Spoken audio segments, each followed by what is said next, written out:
They say the ocean always calls to us, offering a kind of solace in the midst of chaos. But for me, the sound of the waves crashing against the shore only reminds me of the silence that has taken over my life. A silence left by a man who never truly saw me, and children who seem to have forgotten the sacrifices I've made. This is my story, a journey through the hurt, betrayal, and the freedom that came too late. Before I begin, I want to hear from you. Where are you watching from? Don't forget to subscribe and join me as we go through this painful yet cathartic chapter of my life. My name is Maggie Turner, and I am 70 years old.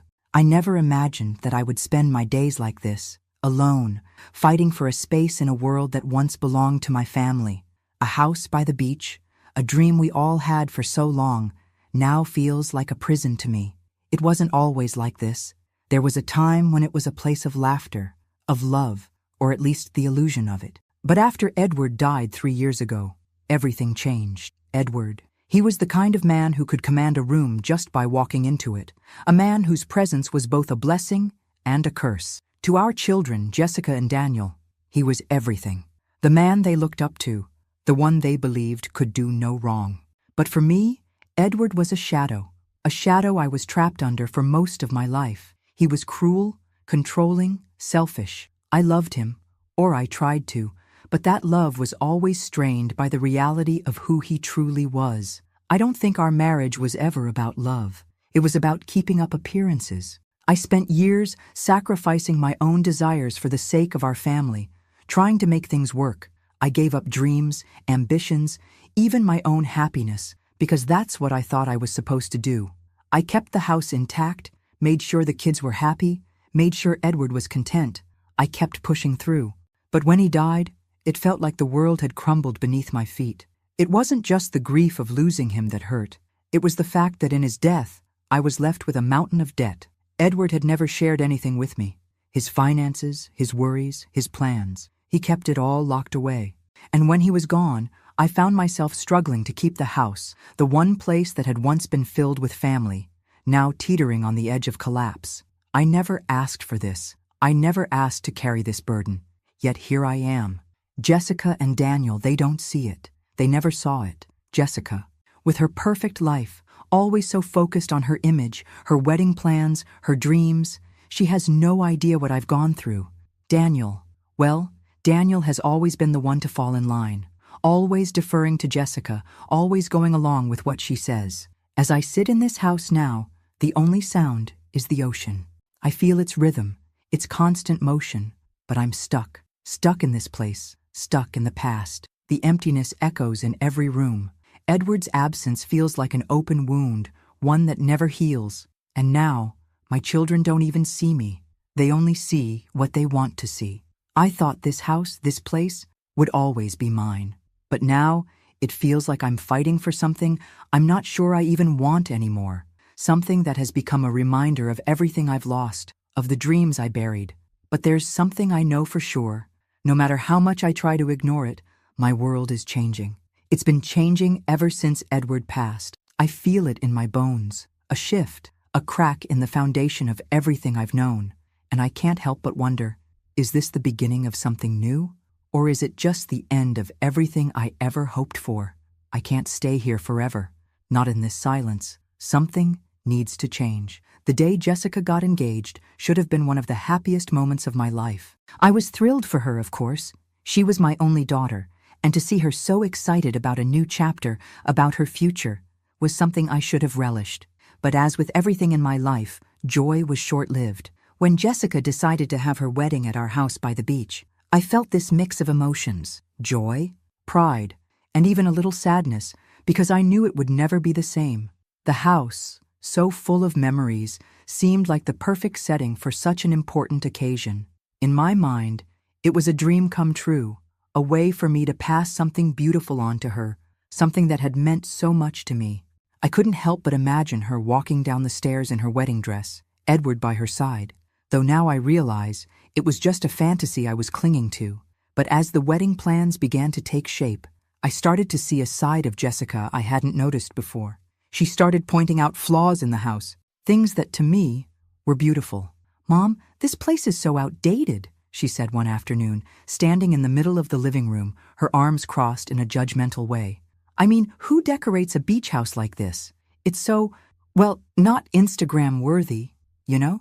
I felt the sting of her words, but I tried to play it off. After all, it was her special day, right? I thought you might like it here, I said, trying to keep my voice steady. It's been in the family for so long, and there are so many memories. But Jessica wasn't interested in memories. She started listing all the things that needed to be fixed: the chipped paint on the walls, the outdated furniture, the cracked tiles in the bathroom. No one's going to want to come here if it looks like this, Mom. It's embarrassing. And that was when I realized she didn't care about the history of this house, the time we spent together as a family, or the sacrifices I made to keep it. She saw it as a backdrop for her perfect life, a backdrop that didn't meet her standards. I wanted to say something. I wanted to tell her that this house was more than just an aesthetic, more than a place to throw a lavish wedding. It was where we spent our summers, where the sounds of laughter and love filled the air. But I didn't. I couldn't, because I didn't want to upset her, and in a way, I still believed that I needed to keep her happy. So I allowed her to make her demands. The list of renovations grew longer and longer. It seemed like every time she looked at something, it wasn't good enough. The paint color is terrible. This rug needs to go. We can't have the wedding here if it looks like it's from the 80s. I tried to hold it together, but inside, I felt a sharp pain. She was disregarding everything I'd worked for, everything I had put my heart into, and with each passing day, that pain deepened. My house, my sanctuary, was no longer my own. It was becoming something else, something that belonged to her vision of perfection, something I couldn't reach. And with every word, every complaint, I felt more and more like I didn't matter at all. I started to question myself. Had I ever mattered to her? Or was I just a tool to help her achieve her dreams? A background figure in the story of her life. As I sat alone in the living room one evening, staring at the changes she demanded, I could feel the weight of it all pressing on my chest. This was not how it was supposed to be. I wasn't supposed to be invisible. I wasn't supposed to be the one to sacrifice everything for others. But here I was, again, holding the pieces of something that was slipping through my fingers. I had spent my life giving, trying to make everyone happy, but what had it gotten me? Nothing. Not a single moment where I was the priority. Not a single moment where my dreams were considered. And so the wedding planning continued. But with it came a quiet resignation in my heart. I wasn't the mother who would be included in the joy of this day. I was the mother who was expected to step aside, to make way for the perfect event, the perfect day. I was a background character in my own life. I tried not to let it get to me, but every time Jessica walked through the door, her mind consumed with ideas for her perfect wedding, the hurt gnawed at me. And when she finally picked out the perfect date and refused to consider the season's weather, I couldn't help but wonder, had I ever been truly seen? As the wedding day approached, I realized that everything was slipping away from me. The house, my place in the family, my role as a mother. I tried to hold on to the dream, but I knew now that this wasn't about love or family. It was about appearances, about doing what looked good on the outside. And when I walked into the kitchen one day, hoping for a moment of connection, to hear a simple thank you for everything I had done, I found Jessica standing there on the phone with her wedding planner, discussing the smallest of details, like the color of the napkins. There was no thank you, no recognition of everything I had sacrificed to make her dream come true. I was invisible, yet again, and as the sound of her laughter echoed through the house, I realized that I had been nothing more than an afterthought in her life. If there's one thing I've learned over the years, it's that silence can be as deafening as 1,000 screams. And right now, the silence in my life is overwhelming, especially when it comes to the house and everything Edward left behind. I remember how we used to dream about this place, the house by the beach, our sanctuary. Edward always talked about it as if it were the key to our happiness. We'd walk the shores together, hand in hand, and he'd say that this house would be the legacy we left behind, a place our children would come to, generation after generation. I believed it too. I thought for a while that this house was a symbol of our love, of everything we had built together. But now it's just a reminder of the lies, of everything that wasn't said, everything that was left unspoken. After Edward passed, the dream crumbled. The debts, the bills, the constant weight of them hanging over me. They started as whispers, but soon they were all I could hear. Edward never shared anything with me, not the finances, not the worry. I always assumed everything was taken care of, that he had things under control. But after his death, I realized just how much of a lie that was.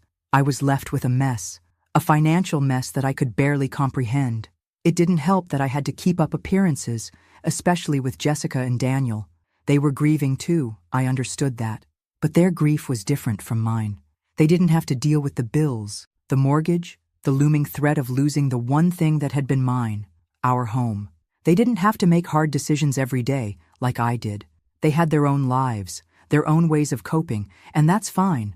But it only left me with more loneliness. The house, which once felt like a warm embrace, now felt like an anchor around my neck, pulling me down with every passing month. Jessica had no idea what I was going through. She was so caught up in her wedding plans, and Daniel?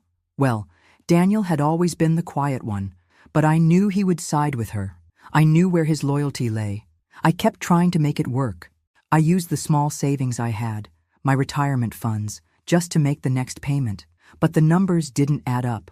I was stuck, and every time I paid another bill, another mortgage statement, I could feel my world closing in. I remember one night, sitting at the kitchen table with the lights dimmed low, the papers scattered around me. I tried to make sense of it all, but the numbers blurred together.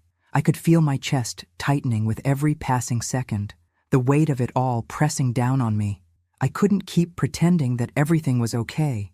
I couldn't keep fighting a battle that was already lost. And so, as much as I hated the thought, I knew what I had to do. I had to sell the house. It wasn't something I wanted to do. It wasn't something I ever imagined myself doing. But the reality was simple. The house was no longer mine to keep. It was a symbol of the life I thought I had, the life I had dreamed of, but it was also a prison. The longer I held on to it, the more I sank into a financial quicksand that I couldn't escape. I didn't want to admit it, but I felt a sense of relief as I made the call to the real estate agent. The house was no longer a place of sanctuary for me.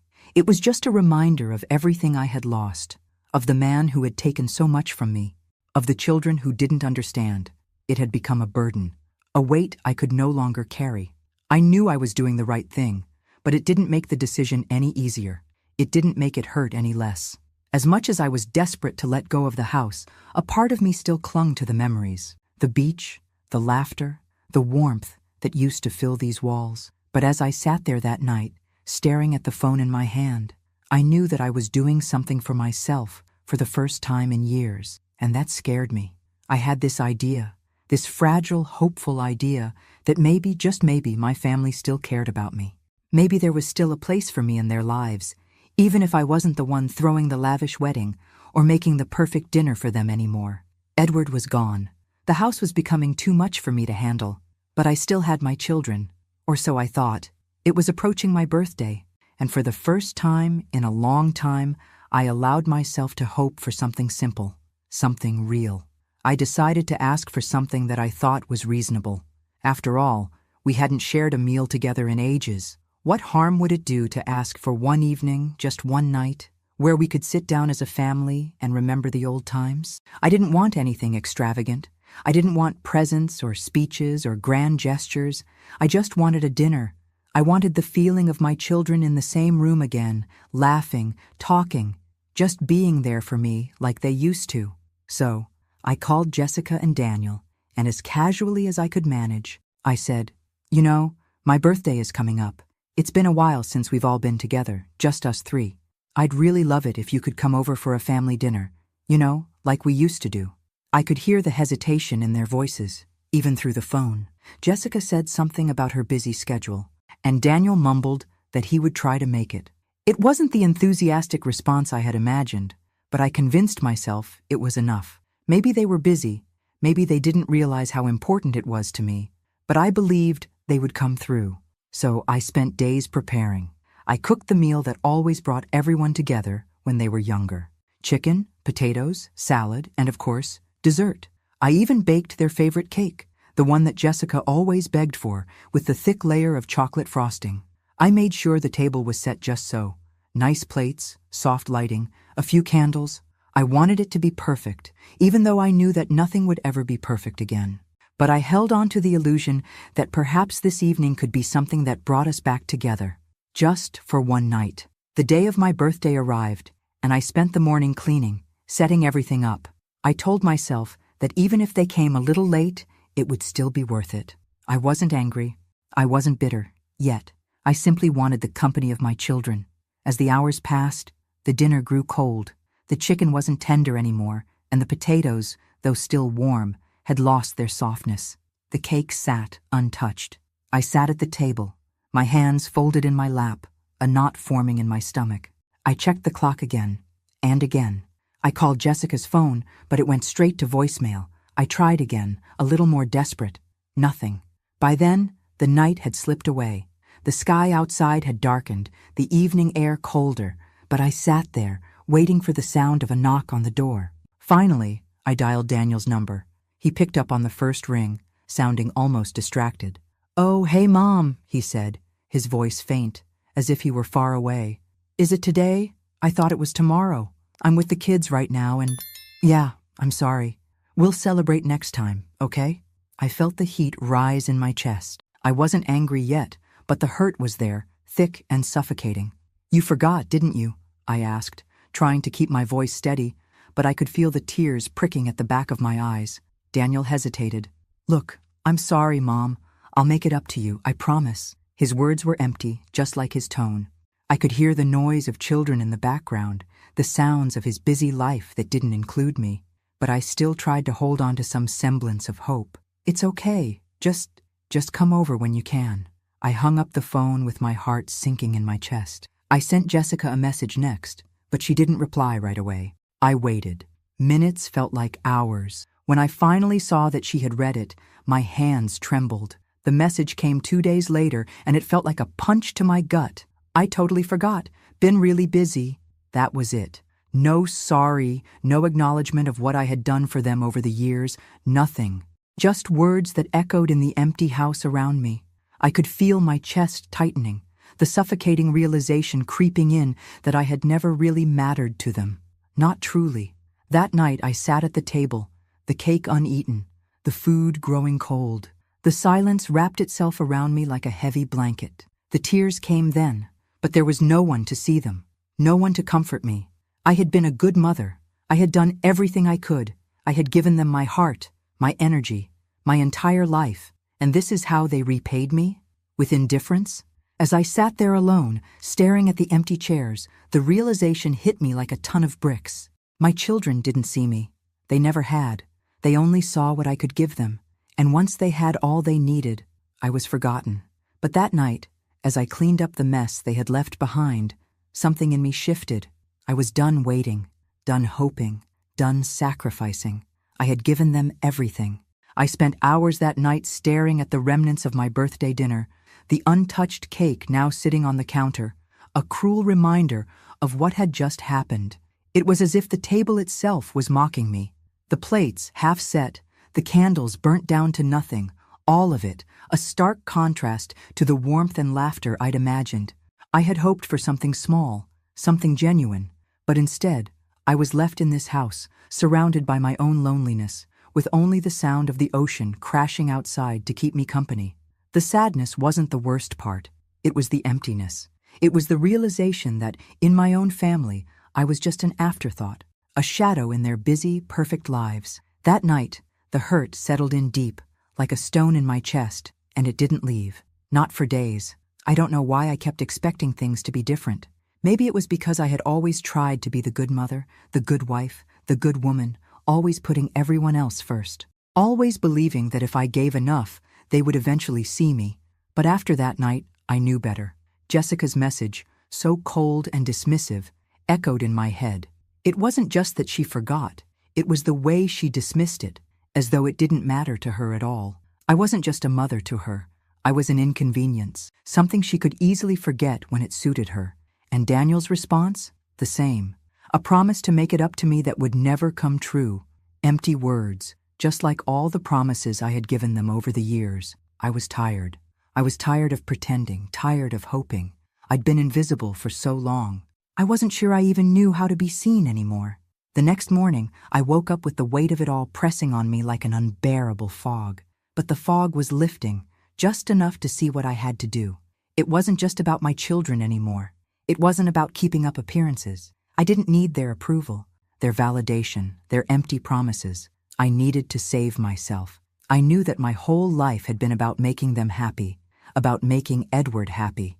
I had spent decades putting everyone before me, sacrificing my own happiness, my own dreams, all for them. And what had it gotten me? Betrayal, disappointment, heartache. And yet, there I was, still trying to please them, still trying to make them care. But not anymore. I made a decision that would forever change the course of my life. It wasn't a decision I wanted to make, but it was the only one left for me.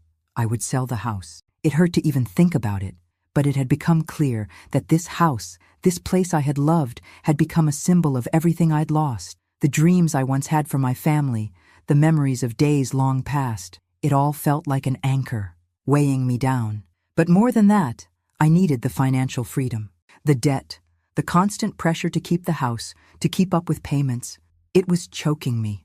It was making me small, invisible, and I couldn't live like that anymore. I called a real estate agent that afternoon, after weeks of wrestling with myself. I told him I wanted to sell, and I wanted it done quickly. No turning back, no more hoping that things would get better, no more clinging to the past. For the first time in a long time, I felt a strange sense of relief, a sliver of freedom. The weight of the house, of the debts, of the expectations, all lifted just a little. I could see the door opening, the possibility of something new, something for me, and it terrified me. I spent the next few days preparing for the sale, cleaning out closets, sorting through the things that had accumulated over the years. The memories were suffocating me. Old family photos, Edward's things, his clothes still hanging in the closet, his books on the shelf. Every corner of the house whispered his name. It was like I was suffocating in my own memories. I took down the pictures of Jessica and Daniel from the walls. The smiles in those photographs seemed so distant now, like they were taken in another lifetime. I couldn't stand to look at them. Every time I did, I saw the faces of two people who didn't understand me, who didn't see me. I didn't want them to find out this way. I didn't want them to be shocked, to feel like I had betrayed them. But I knew I couldn't wait anymore. I was doing this for me, not for them, not for anyone else. I would finally have a life of my own. As I closed the door to the house for the last time, the sound of the ocean crashing against the shore felt different. The waves still roared, but now they sounded more like a goodbye. I was walking away from the past, from the family I had built in my mind, from the dreams that never came true. And even though the house was no longer mine, I felt something I hadn't felt in years, a sense of control, a sense of freedom. But it wasn't enough. Not yet. I still had a long way to go. The days that followed the sale of the house were a whirlwind. There was a strange sort of peace that I had never known before. It was as if, for the first time in years, I could breathe without the weight of the world pressing down on my chest. The decision had been made, and I was moving on. But I knew that eventually, my children would find out. I just didn't realize how soon that would be. It happened one afternoon. I was sitting at the small apartment I had rented, a simple place by the bay, far from the house I had once thought would be my forever home. The phone rang, and I saw Jessica's name flash across the screen. For a brief moment I hesitated. My heart still held onto the small glimmer of hope that maybe, just maybe, this call would be different. Maybe she was calling to check on me. Maybe she had realized how much she had hurt me, and she wanted to make things right. I picked up the phone. "Mom." Jessica's voice was sharp, panicked. "What the hell did you do?" My stomach sank. I had known this moment was coming, but hearing it out loud made it real. "What do you mean, Jessica?" "The house," she spat, her voice rising with every word. "You sold the house? Without telling us? How could you do that? I was planning my wedding there. I thought you would want to keep it for us, for the family, for me." I closed my eyes for a moment, the anger that I had been holding back threatening to surface. I tried to stay calm, tried to remind myself that this conversation wasn't about the house. It was about everything that had been building up between us, everything I had been ignoring for far too long. "I did it because I had to," I said, my voice steady, though my heart was pounding. "You don't know the half of it, Jessica. This house was a burden, a weight I couldn't carry anymore. I needed to sell it. It was my decision, my life. There was a long pause on the other end of the line. I could almost hear her breathing, the silence heavy with disbelief. And then she spoke, her words dripping with resentment. "You should have told me," she snapped. "I thought you were different. You were supposed to be there for me, and now you've taken the one thing I was counting on. You've ruined everything." I could feel the hurt in her words, but I wasn't sure if it was the hurt of losing the house or the hurt of realizing just how little she really cared about me. "I didn't ruin anything, Jessica. You've been so wrapped up in your perfect life that you haven't seen what I've been going through. I did this for me. Not for you, not for anyone else. I've spent my whole life making everyone else happy. But I'm done. I've lived my life for you and your father, and I've been forgotten. Now, I'm finally doing something for myself." There was no response for a long time. I could almost hear her trying to digest what I had said, but I wasn't sure it was sinking in. Her anger was still loud, still all-consuming. "You always make everything about you, Mom.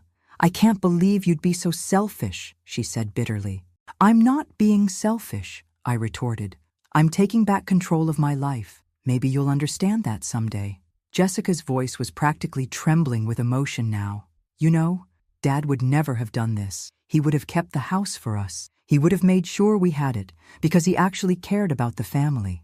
My blood ran cold. Edward. She had to bring him into this. The man who had been nothing but a cruel, selfish ghost for most of our lives. The man who had never truly seen me, never truly cared about me or anyone else. The man who had left me with mountains of debt and a broken heart. "Your father was a selfish man," I said, my voice cutting through the phone. "He wasn't the hero you think he was. He was controlling, aggressive, and he left me with nothing but debt and disappointment. He didn't care about this family. He didn't care about me." There was a long silence. I could feel the air between us grow thick with unspoken words. Jessica didn't reply right away, but when she did, her words were colder than I had ever heard them. "You're wrong," she said flatly. "He was a great man, and you just didn't see it. You've always made him the villain in your story." I felt a lump form in my throat. How could she still idolize him after everything he had put us through? "You don't know what it was like, Jessica. He was cruel to me, to everyone around him. You never saw it, because you were too busy adoring him, too busy living in his shadow. He left me with nothing. No support, no love, no partnership. And now I'm the one cleaning up the mess." "Whatever, Mom. I don't want to argue about this. But I can't believe you'd sell the house and ruin everything I've worked for. I'm done with this. Don't expect me to be okay with it." And with that, she hung up. I sat there, staring at the phone in my hand, my mind reeling. Jessica had never been able to see me. Not truly. She had always seen what she wanted to see. The perfect father, the perfect family. Even when everything around her was falling apart, she was blinded by her idolization of a man who had never deserved it. I had hoped, just once, she would understand, that she would see the truth. But instead, she chose to keep her blinders on, to stay wrapped up in the fantasy of a man who was long gone. I wasn't sure if I would ever be able to reach her, but in that moment, I knew something for sure. I wasn't going back. I wasn't going to beg for her love or approval. I wasn't going to live in the shadow of the man who had never given me anything but heartbreak. The house was gone, but in its place, I was finally starting to find myself. It would take time, but I knew one thing. I was done being invisible. And if Jessica couldn't see me for who I truly was, that was her loss. The day Daniel found out about the sale of the house, I could feel the tension rising before he even said a word. He called me, his voice low, as if trying to mask the disappointment, but I could hear it clearly. He was upset. He wasn't just angry about the house. He was angry at me, and I was tired of it. "Mom, why did you do it? Why did you sell the house without talking to anyone?" His voice was tight, controlled, but I could feel the accusation in his words. "Why?" I repeated, my voice flat. "Because it was my decision, Daniel. Because it was what I needed to do. The house was a burden I couldn't carry anymore. The debts were crushing me, and I couldn't keep pretending everything was fine." He didn't respond right away, and I could hear him shifting around on the other end of the line, probably trying to figure out how to make me feel guilty. But Jessica was planning everything around that house, Mom. Her wedding was going to be there. Everything. It was all set. You knew how important it was to her. "I knew what was important to her," I snapped, my patience wearing thin. "But let me remind you, Daniel, I was the one who sacrificed everything to make sure she had what she wanted, for years. And what did I get in return? A daughter who doesn't even see me. A son who can't stand up for me. You two never asked what I needed. Never asked if I was happy. You think her wedding is the most important thing. But you've both forgotten about the years I spent keeping this family together. The years I spent being invisible. There was a long silence, and I knew he was struggling to find a response that wouldn't make me even angrier. But I was done holding back. I was done being their mother, their martyr, the one who gave up her own life for everyone else. "Mom," Daniel finally said, his voice quieter now, but I could hear the resentment still underneath. "I just think you were too impulsive. You could have talked to us. You should have thought this through." I couldn't help but laugh, a bitter, mirthless sound. "Impulsive? You call this impulsive?" I shook my head, even though he couldn't see me. "I've spent my whole life being thoughtful, being careful, always considering what everyone else wanted, but not anymore. I don't care about your plans, or Jessica's wedding, or anyone else's expectations. This was my choice, and I'm done apologizing for it." Daniel was quiet again, and when he spoke next, I could hear the distance between us widening. "I can't believe you're making this all about you, Mom. Jessica was depending on that house. You don't understand how much it meant to her. This isn't how it should have gone." His words stung more than I wanted to admit, but instead of crumbling under them, I found something inside me, something fierce, something that had been buried for so long. "You're right, Daniel. I don't understand how much it meant to Jessica, because you know what? She never asked how I was doing. She never asked how I was feeling, how I was struggling.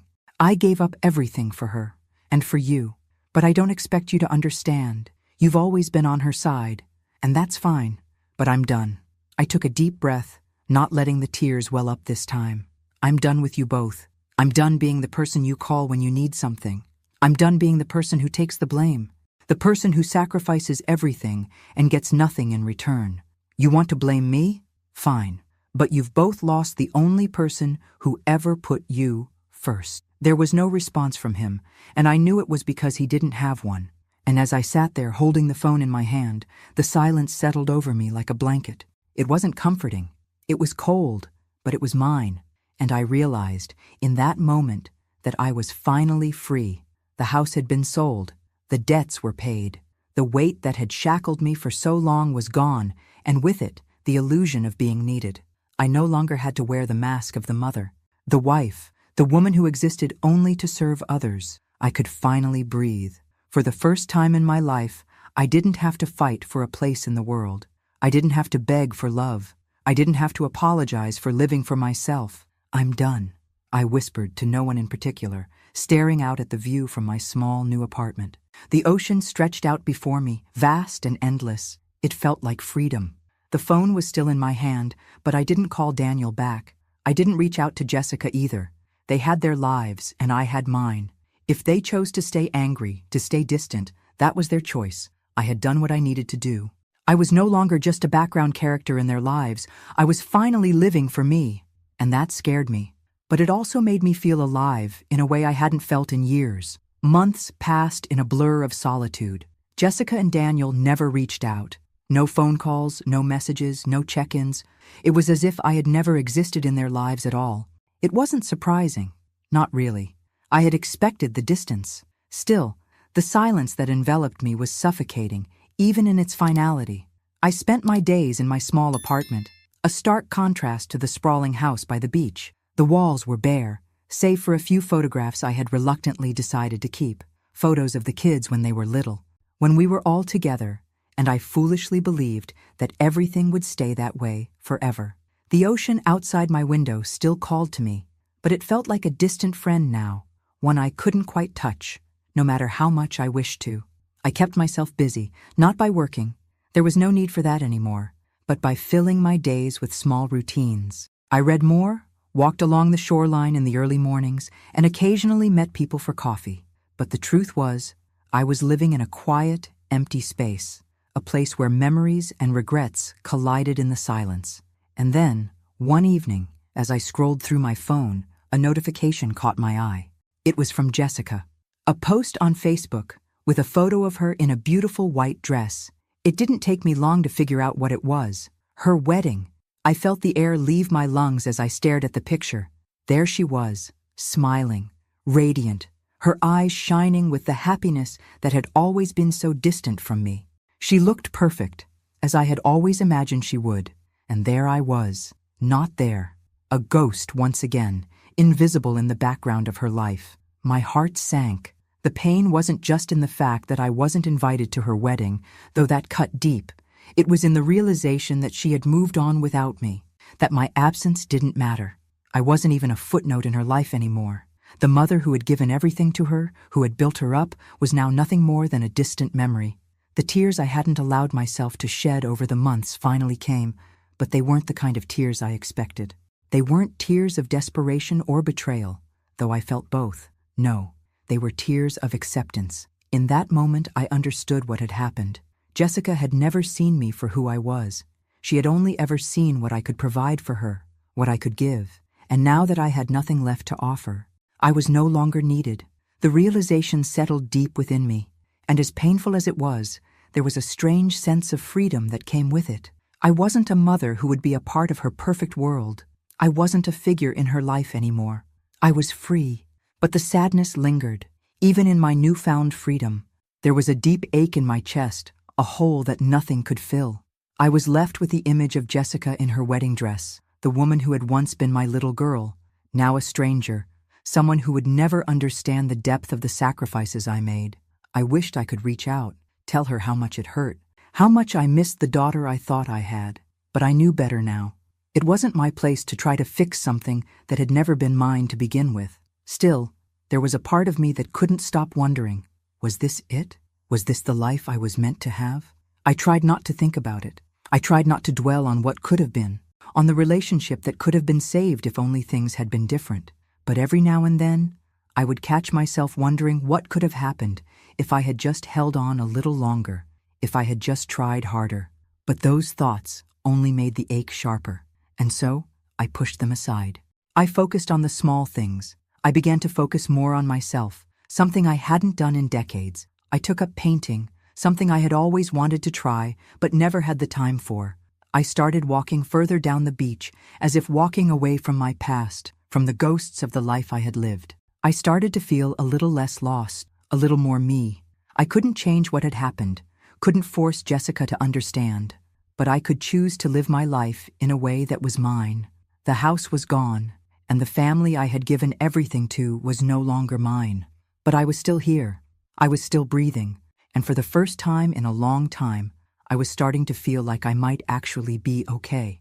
And then, one morning, as I sat by the window with my coffee, I saw a couple walking hand in hand along the beach. They were laughing, their steps light in the early morning sun, their happiness spilling over in waves. I didn't know them, but in that moment, something shifted inside of me.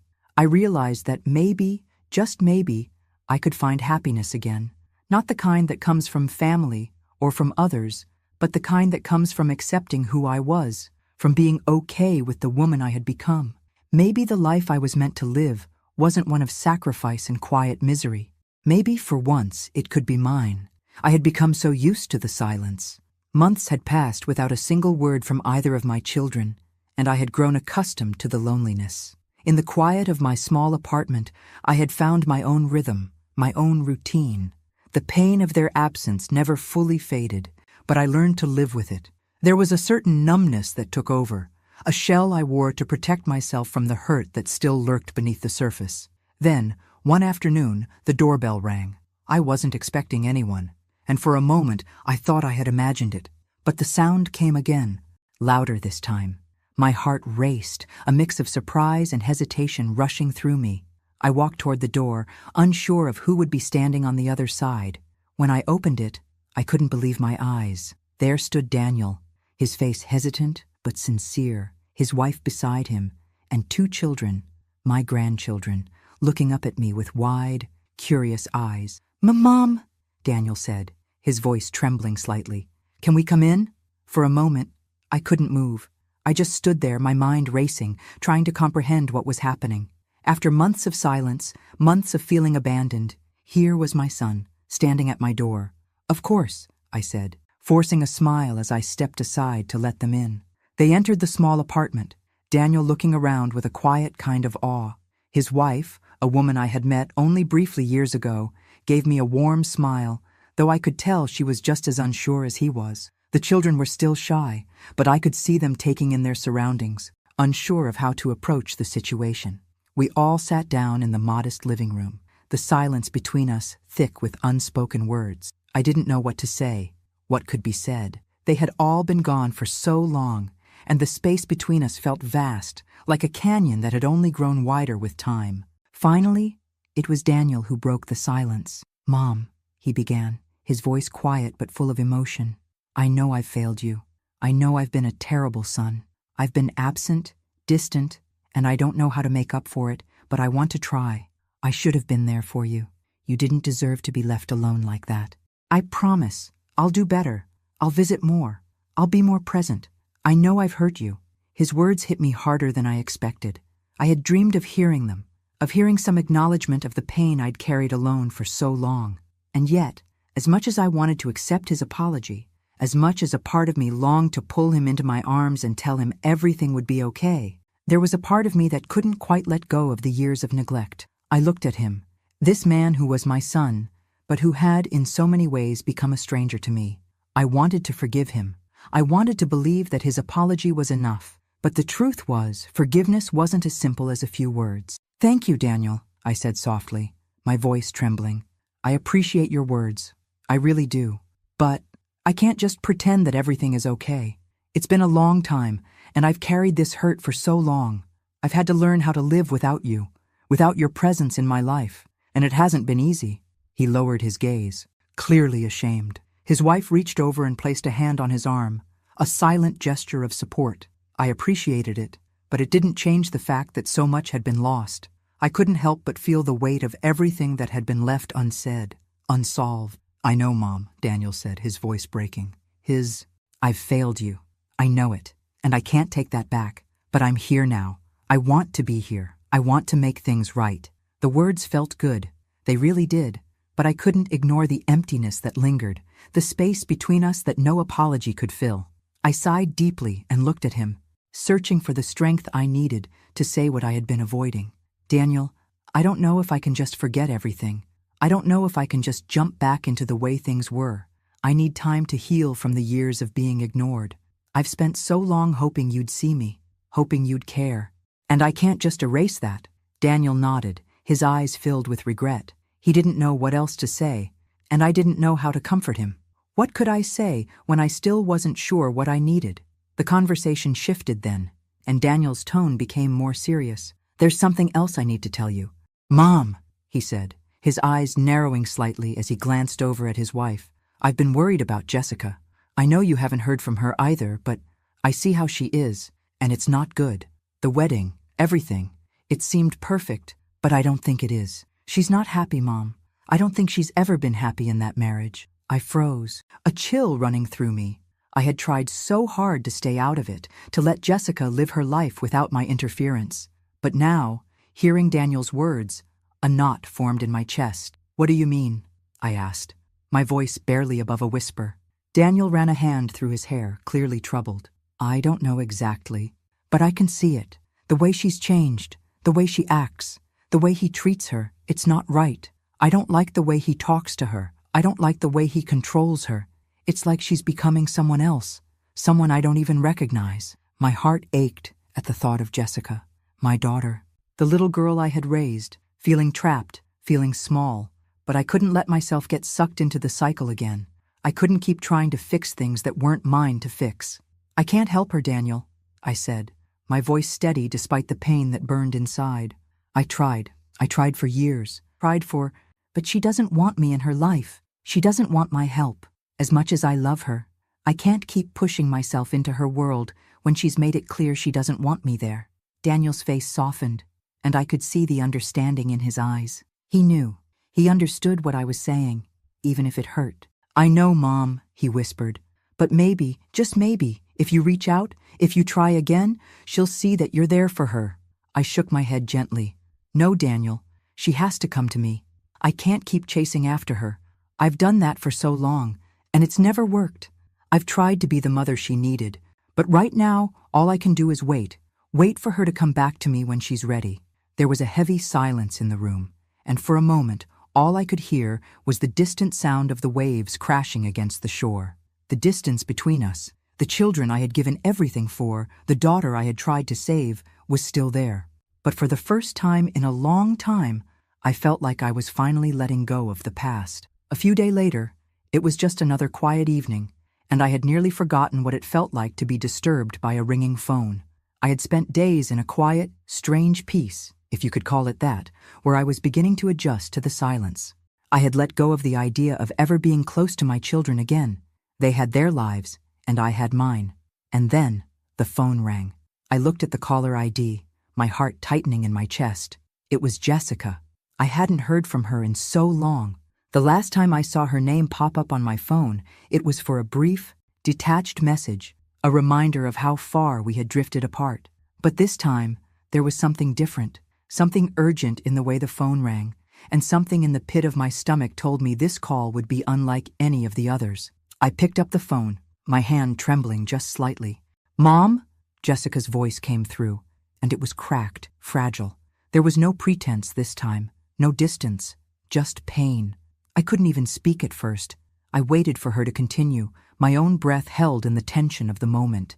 "Mom, I'm so sorry. I don't even know how to say this, but I need you to know. I've been horrible to you. I was a babaka, and I know it. I was cruel, and now I don't know what to do." Her voice trembled, breaking as she spoke, and the sound of her tears on the other end of the line caught me off guard. Jessica, my strong, independent daughter, always the one to push me away, was crying. And it was unlike any cry I had ever heard from her. This wasn't the anger or resentment I had grown accustomed to. This was real pain. For a moment, I felt my own emotions start to rise, the hurt that I had buried so deep inside of me, the years of neglect, the constant rejection, all bubbled up in my chest, but I swallowed it down. I needed to listen. I needed to let her say whatever it was that had brought her here, to this point of raw honesty. "I'm not okay, Mom," Jessica continued, her voice barely audible through her sobs. I don't know how to fix things. I don't know how to make it better, but I need you to know that I'm so sorry. I don't deserve your forgiveness, but I need it." I felt my heart break as I listened, not because of the apology, but because of what was coming next. I knew that something had broken inside her, something that had forced her to face the truth. I found out that he's been cheating on me," Jessica whispered, her voice trembling with emotion. "And it's worse than that. He's getting aggressive. He's been treating me like I don't matter, like I'm nothing. And I don't know what to do anymore, Mom. I need to leave him. I don't know how, but I know I can't stay. I feel so lost." The words hit me like a wave, pulling the air from my lungs. I hadn't been prepared for this, not in the way I thought I might be.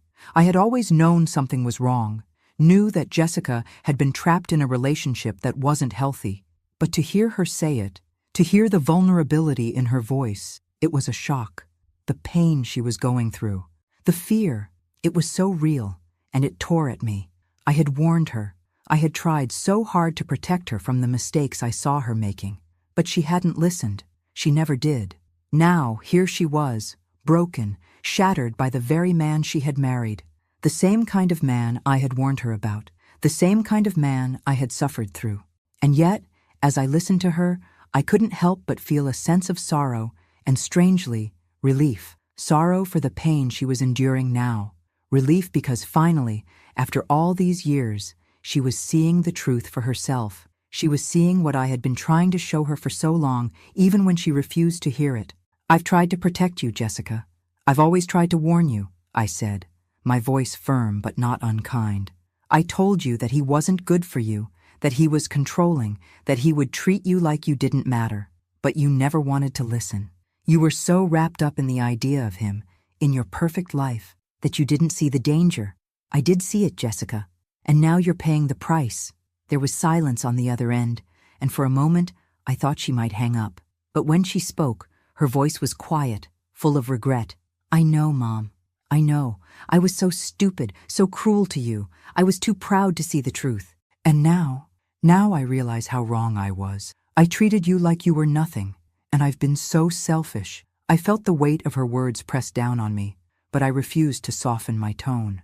She needed to hear it. You have a lot to learn, Jessica. And I can't always be the one to protect you. I've done my part. I've been your mother, even when you didn't want me to be. But now, it's time for you to grow up. You need to face your mistakes and learn from them. I can't keep saving you from everything. I don't want to be like him, Mom. I don't want to repeat the same mistakes. I don't want to be that person anymore. I'm so sorry. Please forgive me. Her words were filled with such raw pain, such deep regret, that it almost broke me. I wanted to hold her, to tell her it would all be okay, but I knew better now. She needed to face this on her own. She needed to find her strength. You have a long way to go. Jessica, I said, my voice softening just a little. But yes, I forgive you. I'm not going to keep holding on to the past. You're my daughter, and I love you. I've always loved you. But I can't keep being the one who always tries to save you from your mistakes. If you want to change, if you want to learn, I'm here. But you need to do the work. There was a long pause, and then Jessica spoke again, her voice steadier now. I will, Mom. I promise. I will. I felt a bittersweet relief flood over me. This wasn't a happy ending. It wasn't a perfect reunion, but it was a start. For the first time in years, I felt like maybe, just maybe, there was a chance for us to rebuild something real. I love you, Jessica. Always have, always will. I love you too, Mom. And with that, we ended the call. I sat there in silence for a long time, letting the words hang in the air, knowing that this was a beginning, not an end, for both of us. Time, I've come to realize, is a peculiar thing. It doesn't always heal wounds immediately. Sometimes it just gives you the space to understand the hurt. It lets you breathe long enough to make sense of the broken pieces, and it offers you a chance to rebuild slowly, piece by piece. The months that passed after Jessica's call, after she and Daniel began to reach out, were a blur of small steps. But those steps, no matter how slow, meant something. They mattered. Daniel, for the first time in years, came by more frequently. At first, it was awkward, the silence between us heavy, as if we were still learning how to talk to each other again. But the more he came, the more I could see the change in him. He wasn't the same person who had walked away all those years ago.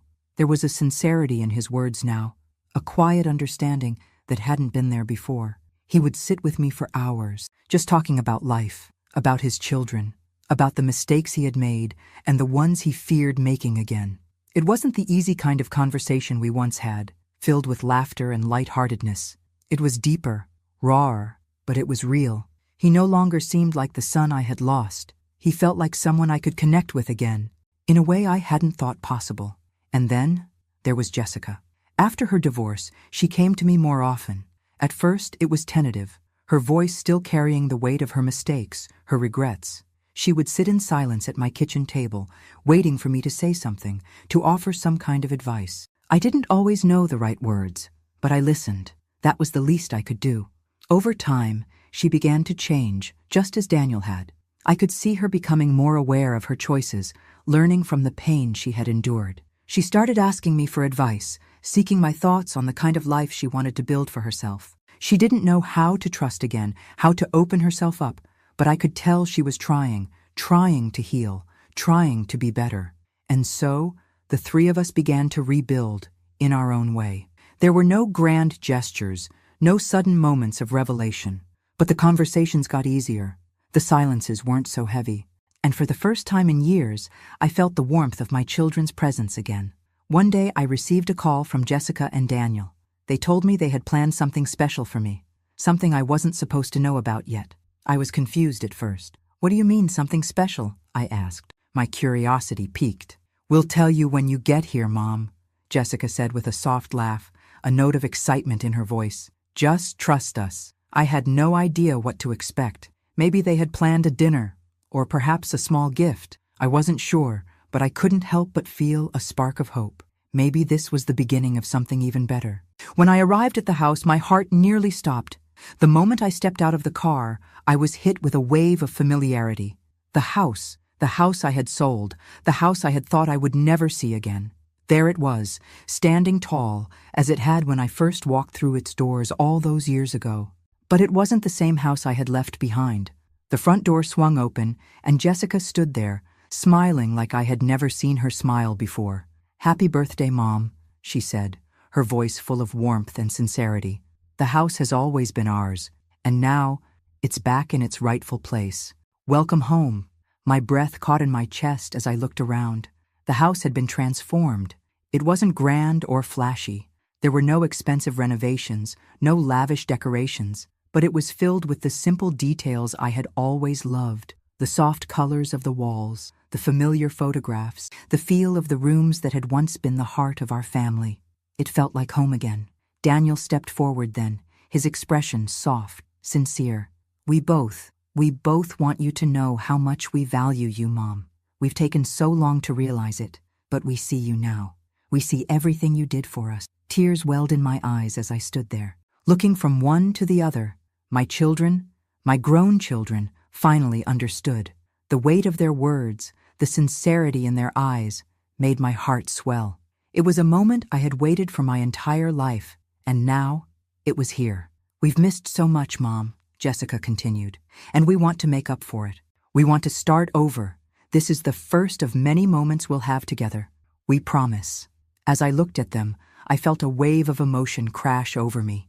It wasn't just relief, it was peace. I realized in that moment that I had finally received what I had always wanted. Not perfection, not a flawless family, but something better.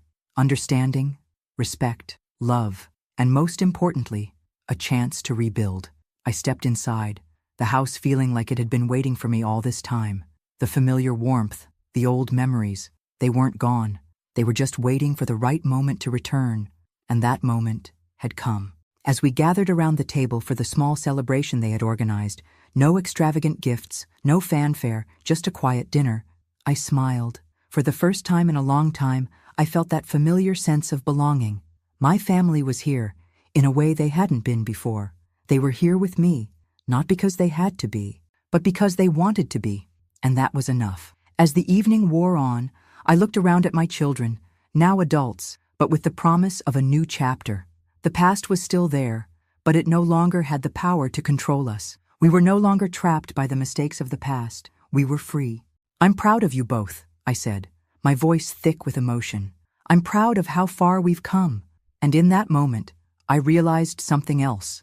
It wasn't just the house that had come back into my life, it was them, my children, and with them, my family had returned. This was the beginning of something new, and this time it was ours. Thanks for listening. Don't forget to subscribe and feel free to share your story in the comments. Your voice matters.